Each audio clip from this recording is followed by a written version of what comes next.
bullish. You want the FANG stocks are going to work. And I'm wondering how that's impacted, if at all, by what Microsoft said yesterday and now this news from Apple. I mean, that's all part of the bottoming process, Scott. I think what people have to keep in mind is FANG and the NASDAQ 100, if you look at the distribution of valuations, it's lower than it was in the trough of 2003. And a lot of people might say, well, hey, after the dot-com burst, you had to buy something else. No, it turns out the NASDAQ outperformed from 2003 to 2008, the S&P by more than 4,000 basis points. So growth is really what people are going to buy even after all this carnage. And these estimate cuts and impacts from FX or even supply chains, as much as these are sort of painful now, not really changing the story that there's a generational story, Web 3.0. These are great blue chip companies, and that's going to help them produce earnings visibility that's better than the rest of the economy. So I think that even if multiples compress now, they're still going to be great stocks. And I think from a performance perspective, the FANGs are actually starting to break out. And I think if they're bottoming, I think it bodes well for the market overall. Just raises the question overall of where earnings expectations are, right? Whether they're too lofty for even the best of the best for a variety of reasons. You could say that Microsoft is the canary in the coal mine in terms of FX. Now we're going to start hearing about that, which impacts tech, perhaps greater than some other companies as well. Now you have Apple. Cramer suggesting it's not the last that you're going to hear of cuts around Apple. Then who's next? Doesn't that fly in the face somewhat of what you're suggesting?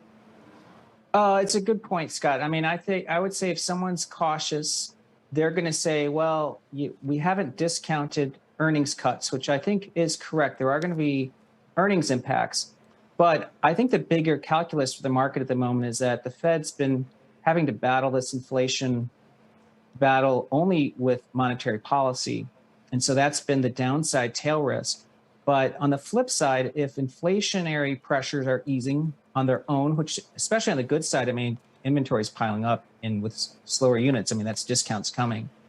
Plus, if there's changes in either the China supply chain or the direction of the war with Russia, Ukraine, all of a sudden the right tail actually has a higher probability of happening. And then the Fed's battle isn't alone. I actually think that that's more important or equally important to markets and probably offsets the risk that earnings are coming down, because at the end of the day, people will focus on the inflection on inflation and monetary policy. If it really is an inflection on inflation, I mean, Lael Brainerd yesterday on our network refused to go there.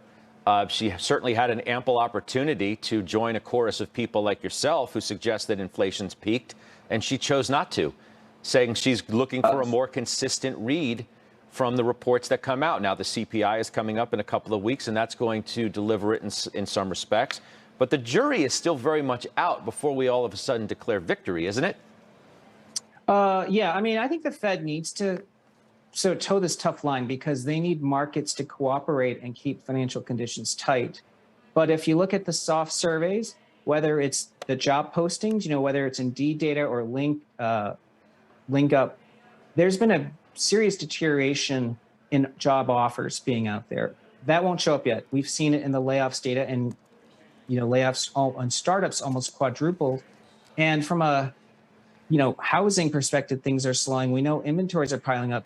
I don't think the economy can actually have faster momentum in the face of all this, especially with higher gasoline. So I think it's appropriate for the Fed to say this, but on the flip side, I think it's also hard for someone to make the case that inflation is going to accelerate from here. And one thing people forget, if you look at the 80s and the Volcker period when he crushed inflation, it wasn't services inflation that came down. It was the collapsing goods pricing that fell. And that's what broke the back of inflation. As soon as consumers see discounts, it's no longer an inflation mindset. So I think we really have to see how goods and retailers and furniture and cars, if they're starting to discount and homes are already being discounted, this is not an inflation acceleration story. It's an inflation decelerating story. Now, your target, correct me if I'm wrong, has not been changed, right? You're looking for literally 1,000 more S&P points by year end. You really sticking with that, Tom? Really? Yeah, Scott, I know it sounds crazy, but I think in the second half, a lot of positive developments take place, including us getting through a lot of the Fed tightening. But more importantly, if we remove these right tail events like war and China, these are 400 or 500 points in the S&P alone. So maybe the 5,100 is March 2023, a couple months late. I think that the probability of new highs this year is still greater than us going to 3,400. So I would say stocks have risk reward.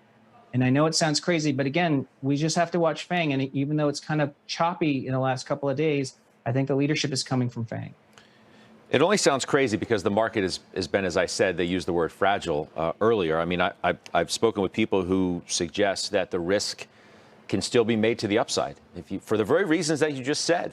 If you do get positive inflation read, if you do get positive resolution to what's happening in Ukraine, I can certainly see an instance where the market would respond accordingly.